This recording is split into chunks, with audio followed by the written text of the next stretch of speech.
Welcome to Queerguru TV, and thank you for finding the time on a Monday Thank you, morning to talk to us. thank you so much for having me. I love being part of the LGBT community, but, and there's a big but, we do like to marginalise parts that we don't understand or are different from the norm. You probably face more than that than most of us, but you possess this wonderful sense of irreverent humour, which is very infectious. Well, Does thank that you. disarm people when you first meet them?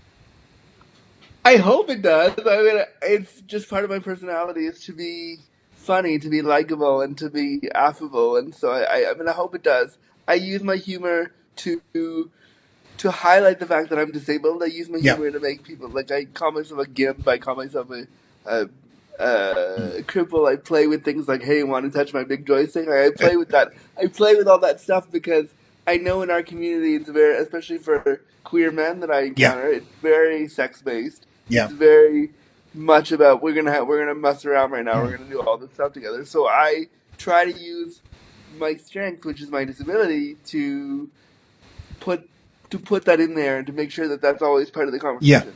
I mean, it's a very positive attitude. I love the fact because as a journalist, when I'm covering gender queer, for example, I have to be extremely careful to get the right terminology and politically correct. But I love the fact you're just out there. According to your nipple, you're a very proud queer cripple. And so I love the Yes, fact you claim my this. nipple. Yeah, Yes, we're going to shoot a picture of that because I found it online.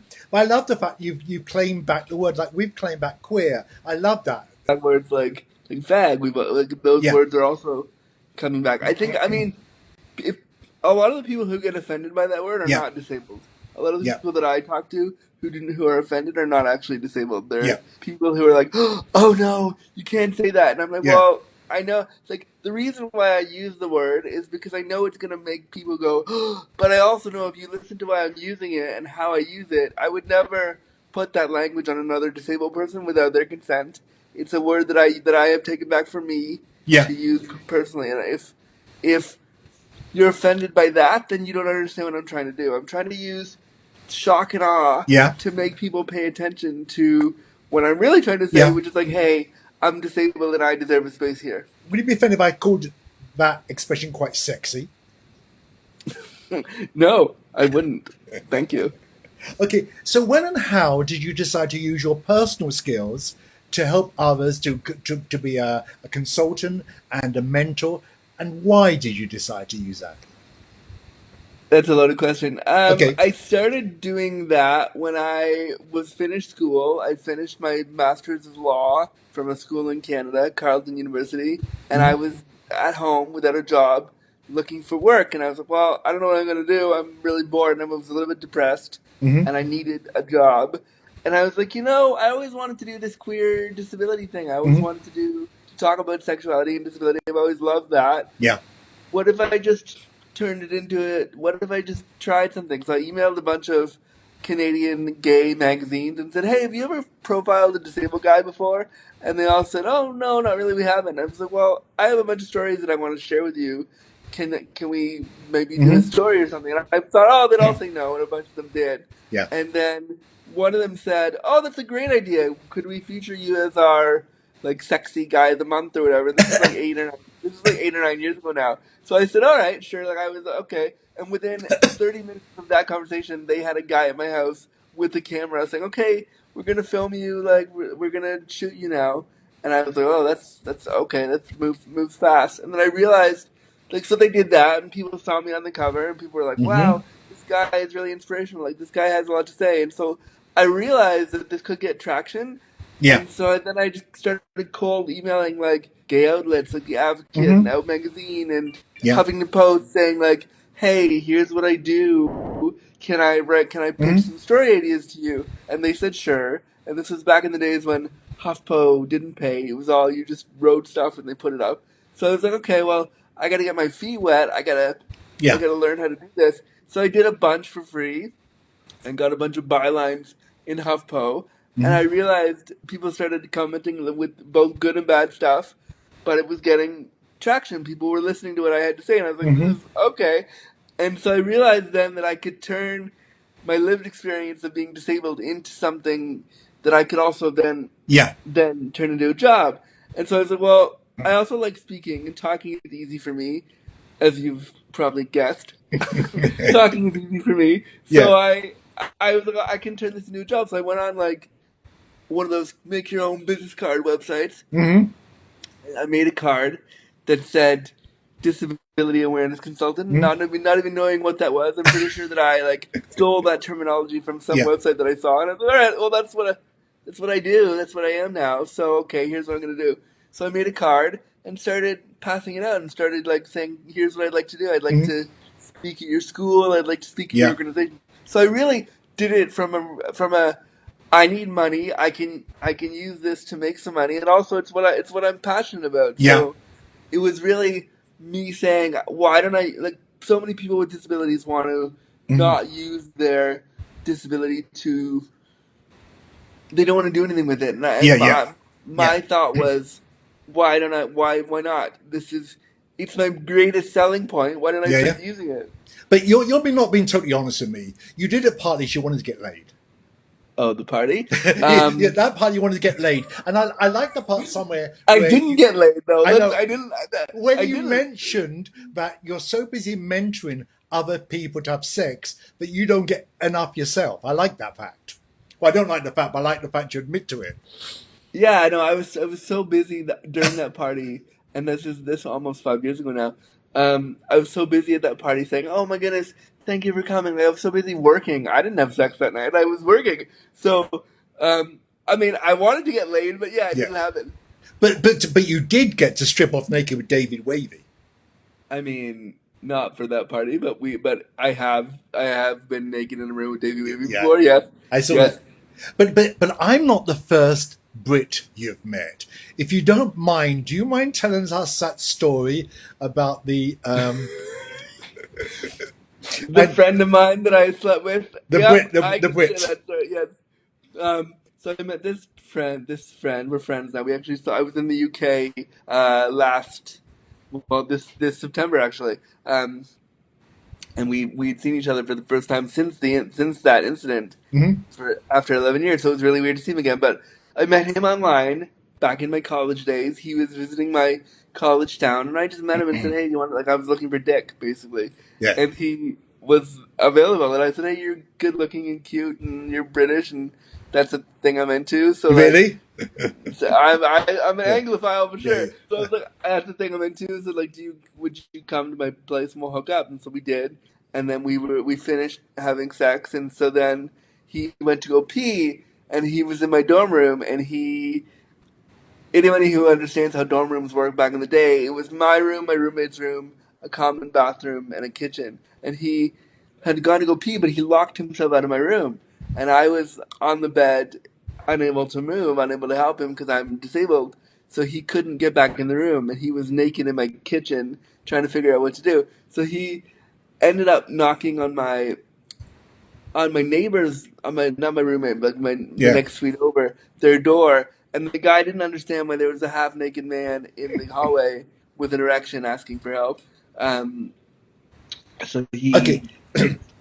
he proceeded to call security, and security rushed in and was like, "Oh, that's what you were doing. Okay, I understand now." So then he left, and we had a good laugh about it. But it was a funny story Yeah, because it would only happen to somebody with a yeah. disability, and it's a story that I really cherish because it I shows love that reading like about them. So when you film your memoir, make sure you keep that piece in because we'd love to see that bit. Um, sure. uh, Andrew, when we talk about advancing the rights and acceptance of transgender people, we talk about the importance of visibility and inclusion. Is that the same what we need to do for disabled people too? Yes, More visibility? Hmm? visibility, discussions. I think the trans community has done a great job in what they're Yeah, doing, and I think it's also important to know that there are trans disabled people too. really. I didn't Disability consider that.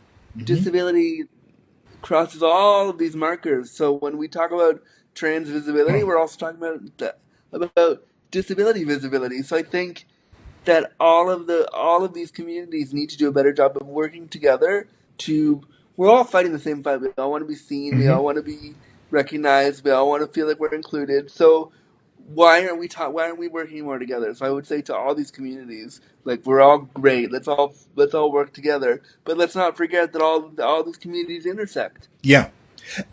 How can people reach you and benefit from all your knowledge and skills?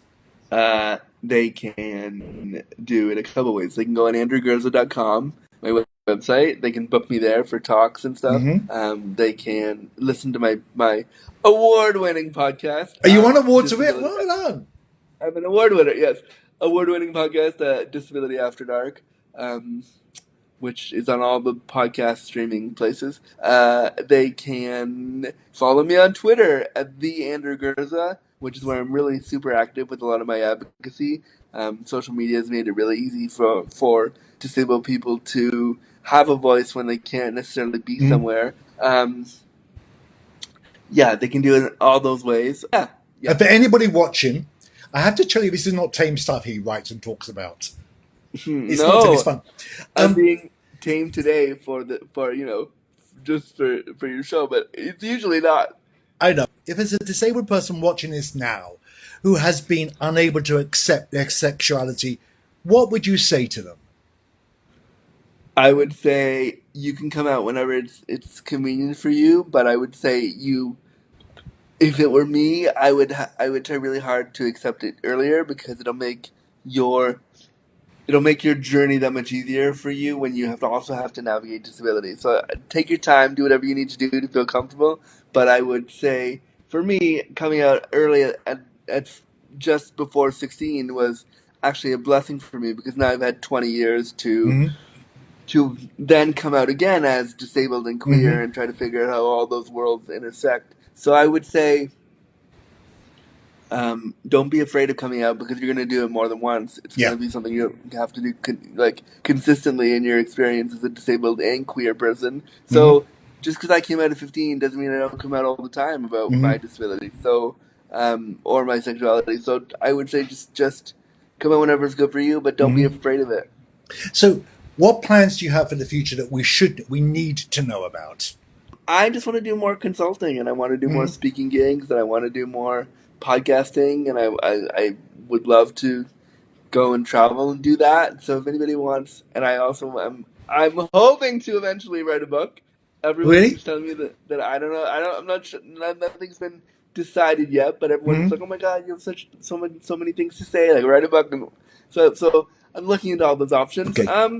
I would just say what people need to know is to just follow me, and Yeah. I'd love the community to pay attention to what I'm doing, and I'm very grateful for the platform I have. Mm. I have to tell you a personal story. I grew up in England in the 50s, don't start out adding figures, and in a mixed family, a mixed race family, which is unknown in the UK in those days. And Yeah. also, we had a wing for disabled children. So and they were our friends. So I hated my orphanage, but now I look back as an adult, I see what advantage I have of having been in such a mixed family as a kid. So for me, it was quite normal. But of all of I've been through and went through then, you are the first disabled queer bear I've ever met.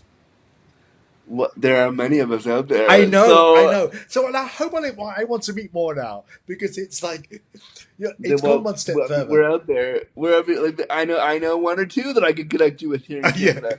Um, Well, but yeah. No, well, we were too young. I think at the age of 11, decided we're bears or not.